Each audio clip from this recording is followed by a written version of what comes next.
Before we dive into the blood-soaked madness of this 88 film slasher classic collection review, a quick heads up for listeners and viewers alike. These episodes come straight from the podcast Under the Stairs archives, recorded before the launch of the YouTube channel and long before video podcasts became part of the show. These reviews were originally crafted purely for audio. So if the production feels a little rougher around the edges or a little more stripped back than current episodes, that's because you're hearing the show in its earlier form, raw, passionate, and let's be honest, a little waffly at times. Whether you're revisiting these reviews or discovering them for the first time, please sit back and relax and enjoy this trip through the golden age of mass killers, inventive gore, and VH era nightmares.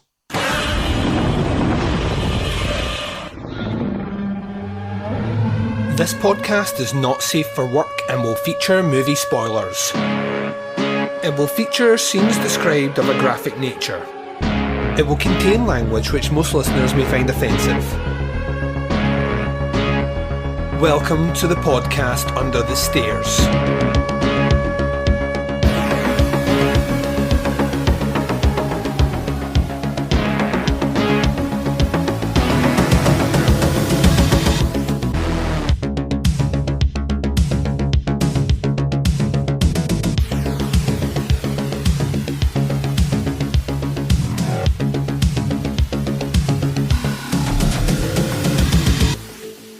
Hi everyone and welcome to the podcast Under the Stairs. This is your Sunday 88 film slasher classic series of reviews. I'm your host Duncan. Welcome to the show. Up on this episode we turn our attention to disc number 42 in the collection, Christmas Evil. The review for that will be coming up after the first break. Okay, where are we? This is the last episode of the week. It has been a pretty great week, if I do say so myself. Tons of content has been brought your way, which all started way back on Monday with another one of those forgotten Jolly box set movie reviews. We are working our way diligently through that entire collection and having a lot of fun doing it. On Thursday, we swung into a little bit of movie club action with listener reviews of Existence, which is the third of a 4-part series looking at the films of David Cronenberg. The final installment will be revealed to you in 1 week's time. On Saturday, I dropped a very special episode covering Horns from 2013 with my guest Kate Pollock, and today is the Slasher Classic Collection. We will be kicking off next week in Bristol fashion on Monday with a little bit of the William Castle at Columbia box sets. So we're going to continue our work through there. You're going to get movie club action on Thursday. You're going to get some special movie reviews for The Banishing and also for Honeydew, and those are both going to appear in your feed on Saturday. So double bill of 6 coming your way. And then on Sunday, it's the Arrow Video Assortment. So that is your week lined up for you. Over on the Teapots Collective, today you're getting a little bit of Doing the Nasty.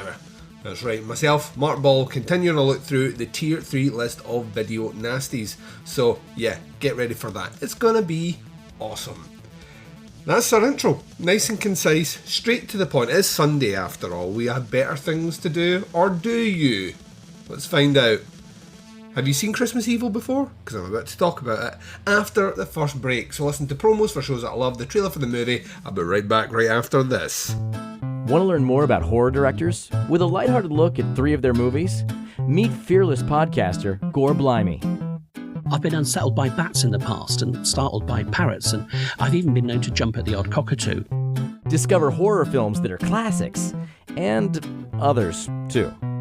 There's a topless aerobics massacre, an exploding rock singer, cannibals, nude martial arts, a deep-fried prostitute. But it's not all silliness. You'll get proper movie breakdowns, opinion, and background information too. Yep, in the 80s and 90s, Jeff Stryker was huge in gay porn. In every sense. So if you're a horror film fan, come and check out the Trilogy of Terror podcast at strangeanddeadly.com, or find it on Apple Podcasts, Stitcher, or on your podcatcher. One of those people that has a certain charisma and a certain style, and I'm just hoping one day he'll rub off on me. the Trilogy of Terror podcast, where we try 3 times harder to give you the willies.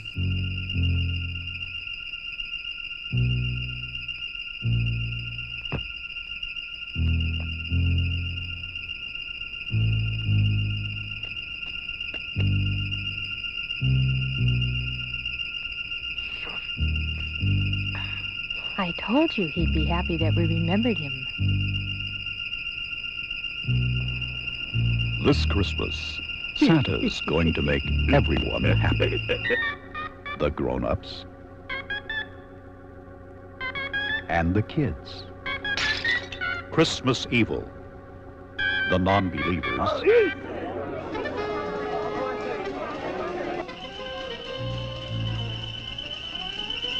Watch out! and the screamers. And this Christmas, you better believe in Santa, or he'll slay you. Merry Christmas, Frank.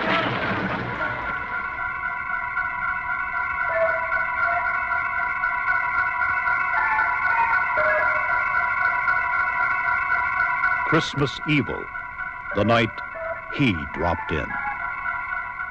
And welcome back. So you just heard the trailer for Christmas Evil. This is disc number 42 in the 88 Film Slasher Classic Collection. The website says, as a boy, Harry Stadling, played by Brandon Margaret, worshipped Santa Claus until he caught his mummy rocking around the Christmas tree with him. Now all grown up and his memories of the holiday forever twisted, Harry decides to don old St. Nick's signature red jacket and long white beard and hit the streets, spreading some blood-soaked Christmas cheer of his own. Forget White Christmas, It's a Wonderful Life and all the other hack-and-eye trash declared auteur of outrage, John Waters. Go for the best seasonal film of all time, Christmas Evil. Making its long-awaited UK Blu-ray debut in a Jingle Bells and Whistles edition from 88 Films, Lewis Jackson's Disturbing Shocker is an essential addition to your festive fright collection. The special features, as listed on the website, is that this was released in a limited edition slipcase numbering at 3,000 units, which I think there are still a few available from what I saw yesterday. You get a limited edition booklet, 88 Films 12 Sleighs of Christmas, your handy guide to your festive frights by film journalists Dave Wayne, Matty Bruitzowitz and Nate Roscoe. It's restored in 4K from 35mm archival elements, with audio commentary track with Lewis Jackson, a separate audio commentary track with Lewis Jackson and Brandon Margaret, a separate audio commentary track with Lewis Jackson and John Waters, and an archival video interview with Lewis Jackson and Brandon Margaret. You get the original theatrical trailer, deleted scenes and screen tests, storyboards and comment card gallery, and reversible sleeve with newly commissioned art by Gareth Gibson and the original poster artwork. The technical specs are it's region locked to region B, picture format is HD 1781, audio format is DTS HD MA 2.0 Geo Mono, the language is English, subtitles English, certification 15, and runtime is 1 hour and 34 minutes. So I was convinced I'd seen this movie before. I mean, I was like almost 100% convinced I'd seen this movie before, and about 10 minutes into it I realised I had not seen this movie before. I think there's a weird throng of kind of Christmas-based slasher movies that came out kind of early to mid-80s, and I think my brain is just trying to parse all of them out. And as a result, this has been conflated into maybe one or maybe two different movies. So Christmas Evil was essentially first-time watch for me this time round. And I'm going to put my cards down right now. Not a big fan of this movie, if I'm honest, and there are some reasons for it. I think, first and foremost, I think, once again, 88 Films is doing a very great kind of broadening of the term slasher. I mean, it certainly ticks certain elements of the slasher, but it's, you know, it's not a slasher movie by any stretch of the imagination. It does have a little bit of that kind of Vaseline on the lens, sort of very soft focus, dreamlike, what you would expect from a kind of 80s Christmas movie sort of feel to the cinematography, which I think softens it, and in a weird way I think is supposed to soften it to juxtapose against the violence on the screen, but I don't necessarily think it works with that violence on the screen being portrayed as it is.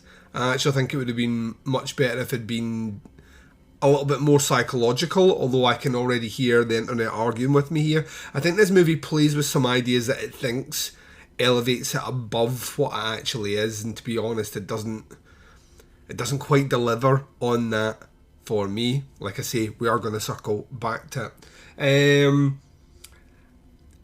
Here's a couple of issues. One, I don't necessarily think that the pacing of this movie helps it at all. You are ostensibly about 40 minutes in before you actually get a death. So you've just got a lot of a guy going to work, you know, being tormented by Christmas, putting on Santa outfits and whatnot, and the dialogue isn't great. So his interactions are a bit stunted, the acting isn't particularly brilliant, and it's just a lot of downtime for a movie which isn't particularly long. This is just over an hour and a half long, and for that first 40 minutes, well, 35 to 40 minutes, to not have some good old slasher violence is a missed opportunity. Once you get those first deaths as well, you'd have to wait a long time before the next deaths, and once again, that's just an issue with this movie. I think the pacing is kind of all over the place. Now, I am not saying that slasher movies need to have, you know, a ridiculously high body count. Some of my favourite slashers actually have a relatively small body count. But when that's not happening, you, in this movie, are put into the mind of the killer. So this is kind of almost like Maniac, you know, where you're following your killer around in their degrees of psychosis. And it works in Maniac because Joe Spinell is a larger-than-life character. He plays that really well. His dialogue is kind of gritty and gnarly, and you see him interact with a lot of people in particular ways. A lot of this is just like nothing is happening. Every time the movie starts to pick up a bit of space, an anchor gets dropped where nothing is fucking happening for like 5 minutes. And I find that distracting. To me, I saw the violence and I'm like, cool, right, let's get this going. Killer Santa, I'm on board with this. You have me on board. And then, you know, we're phone calls with relatives, him peering through windows, which I know he's being a voyeur, and that in itself should be disturbing. You know, that should add to the element of the cycle. It just doesn't work for me. It's all just a bit kind of ho-hum and not nearly as gritty and gnarly as it needs to be. Granted, when this movie came out, I expect, you know, back in the day, this would have been seen as being a bit nastier and a bit gnarlier, but it just doesn't work for me. Like I say, you are doing against the type of what these movies usually do by spending an inordinate amount of time with the killer. There's no, like, this is who it was all along, it's not the real Santa. You know, it sets it up in a particular way where we are going to basically follow our killer through the run-up to Christmas and how that affects his mental capacity. You know, the trauma of what he saw coming back on him tenfold. But those scenes only really work for me if there's a lot of compelling story and dialogue from that character in between the murders. Like, really see him struggle. You know, he doesn't appear to be doing much soul searching in this movie. He kind of commits what he needs to commit relatively quickly. Now, with all those negatives aside, the movie actually finishes in a pretty strong fashion, and I imagine this is where a lot of people come down on really enjoying this movie. The last 15-20 minutes are set up in such a way where we get these great set pieces. We get a home invasion where he is trying to suffocate a man using his Santa sack. Beside he's asleep wife. This guy's thrashing all over the place and she ain't fucking moving. Don't buy it. But, you know, it kills him with a Christmas ornament. Once again, don't buy it. But I can see what they're trying to do here. And, you know, the scene of him with the kids, giving the kids presents, where the parents clearly know this guy is unhinged. And one of the dads just flips out a flick knife as if that's appropriate. And everyone just acts like that's fine. Seemed a bit weird. But you do get the old kind of, like, almost nods to Frankenstein with the townsfolk running with flame torches, which once again, this movie's set in the 80s, come on to fuck. You're like, we're just going to have a lot of parents running with flame sticks up a street. No cops. Fuck off. Oh man. But yeah, him kind of... Him going over the edge at the end is kind of fun. The final shot, I mean, what does it mean? Does it mean anything? You know, the van going off the edge and then flying up like Santa's sleigh. You know, is this the final part of his psychosis? Did any of this happen? I mean, there's so many questions we could ask. The movie doesn't really... I think he liked the idea of the ending, so he just stuck with it. And that's fine to an extent. To me, I would have liked a little bit of something more. You know, like a shade in the back of the story somewhere that he's been committed, or, you know, this is all in his head, or, you know, stuff that, once again, Maniac, which I imagine was probably an influence on this movie, like a movie like Maniac probably brought to the idea of it. I mean, this is 1980. Maniac's what? 1980. Oh, actually, this predates Maniac. I think Maniac's 80 or 81, so yeah, maybe they're about the same. I just, you know what I mean? I just expected... I don't know what I expected, actually. See, I'm back and forth on this one. I was speaking about it yesterday with Bo, and I was kind of like, it follows a lot of the contrivances that a lot of festive-based slasher movies have. And it does and it doesn't. It feels like it's kind of setting out its own stall, and it is remarkably different in some aspects. You know, like if we were sitting down discussing Christmas horror movies 10 years from now, I will definitely remember Christmas Evil. I just don't necessarily think it's a great movie. I think it gets some things really interesting well, but as a movie at an hour and a half, it suffers severe pacing issues and some really stunted dialogue and whole sections where nothing is really happening. I think that's a detriment to the movie. Like, if I compare this with a movie like Silent Night, Deadly Night, that movie moves at a pace, and I think you kind of need to, when, you know, once your Santa has murdered someone, then we should be killing people, you know what I mean, quicker than this movie does. And it kind of almost feels like there's some sort of internal struggle with him not wanting to kill again, which is once again fine to do, but it's not portrayed well on the screen. I never really feel like this guy is... What's he supposed to be? Is he supposed to be a sympathetic character? Is he supposed to be a malevolent character? Am I supposed to be, you know, feel condemnation for him, or what? And the movie really struggles to even grasp what it's trying to do in that capacity, and as a result, it just comes across as it was a bit of a chore to get through. Now, I know there are huge scores of fans out there who are currently looking at their device, calling me all manner of names, and that's fine. Not every movie is for every person. This one definitely just fell short of what I expected. This is one of these ones that's always regularly on lists. And I don't know, I just kind of expected a better made movie, and that's unfair. I mean, the cinematography is good. The script isn't good. The acting is okay, not terrible. And the death effects are okay, but you have to suspend a lot of your kind of disbelief in order to make it through this one. I will give credit to T8 Films. The movie looks gorgeous in its 4K restoration. Sound is nice and crisp.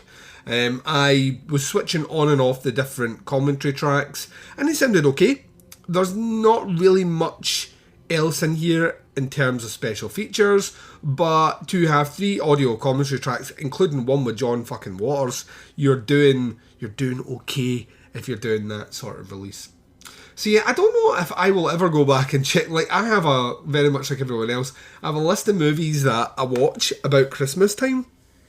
I don't know if Christmas Evil will ever meet that rotation, and the only way I would ever watch this again is if there was some sort of show that was doing, you know, different representations of holiday figures and horror movies, where I might want to lean back into this one, but this very much was a one and done. And it's not because it's a bad movie, it's not a bad movie by any stretch of the imagination, it just did not land with me at all. Concerning in grade, it's a 2.5, it sits just above I didn't like it and just below I liked it. I would love to say that on a second watch, you know, that grade's going to go up. I don't think it ever will, and I think it's a perfectly fine, middle of the road Christmas-based slasher movie. And it's not really a slasher movie. I'm going to take my final break. When I come back, I'm closing out the show and I'm doing it right after this. And you've been listening to the podcast Under the Stairs. This has been your Sunday 88 film slasher classic series of reviews where we're doing disc number 42, a little bit of Christmas Evil action for you. In 3 weeks' time, we will return with disc number 43 in the collection, which is Schizoid. This is another first time watch for me, so I'm looking forward to this one. A lot of buzz about this online, where people are like, yeah, finally, it's on Blu-ray. So I'm looking forward to seeing how it lands. Let me give you the deets on the disc. In this lurid shocker, a newspaper advice columnist played by Mariana Hill of Blood Beach starts receiving threats from a mysterious person. At the same time, the female members of her psychiatrist Klaus Kinski of Crawlspace Fame's therapy group are being murdered one by one by a maniac wielding a large pair of scissors. Could these incidents be linked?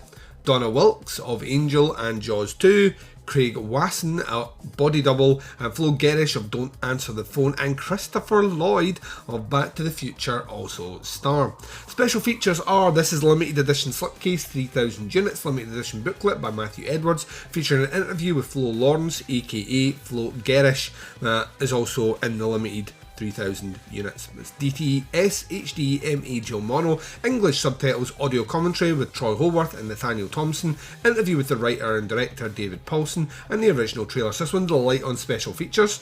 Technical specs, region code B, picture format HD 185.1, audio format DTS HD MA Mono.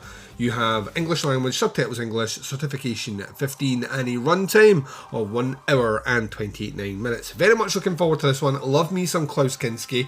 Going to be interesting to see a young Christopher Lloyd for sure. Plus, I just like the premise. I mean, the front cover has a giallo look about it, so I'm kind of down to clown on that, if you know what I mean. So that will be coming up in 3 weeks' time. There's a multitude of ways to listen to this show. Wherever you're checking it out right now, hit subscribe, and that way you never miss any episodes that come out from Under the Stairs. You also get access to the entire back catalogue of over 800 episodes strong. That's a strong pose. Strike a goddamn podcast pose. Subscribe to the Teapots Collective as well. That way you get Where to Begin With, Opera Omnia, Doing the Nasty, and Chronicle, including their archives on our sister feed. You can do that nice and easy. It's the best way to support what I do. Visit our website, teapotscast.com, where you can find links to all the shows that I do, including Jaws is Shite and other regrettable outbursts. It is a booze-based banter podcast with myself, the Baz, and Scott Liam vs. Evil, sitting down once a month talking about weird stories throughout the world and regrettable decisions and consequences of those regrettable decisions over alcohol. Yeah, you can join in too by sending in stories of your regrettable decisions or actions to regrettablepod@gmail.com. The next episode will drop mid-April, so you've got plenty of time to send your stories in. Okie dokie. Visit our merch page, teapotscast.bigcartel.com. Facebook is facebook.com/groups/teapotscast. Teapots Collective is facebook.com/teapotscast. And Jaws is Shite and Other Regrettable Outbursts is just simply facebook.com/groups/regrettablepod. You reach out and interact with myself and the Baz on the twin prongs of social media sexiness. Instagram and Twitter both can be followed at TeapotsCast.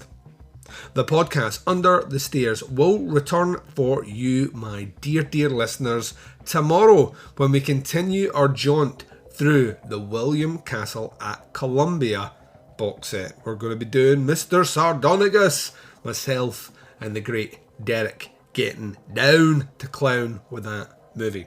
But until then, wherever you are, whatever the time zone is, and whatever you're up to in this big bad world of ours, please take care of yourselves out there. This is Duncan McLeish broadcasting live from Under the Stairs, and I am signing off.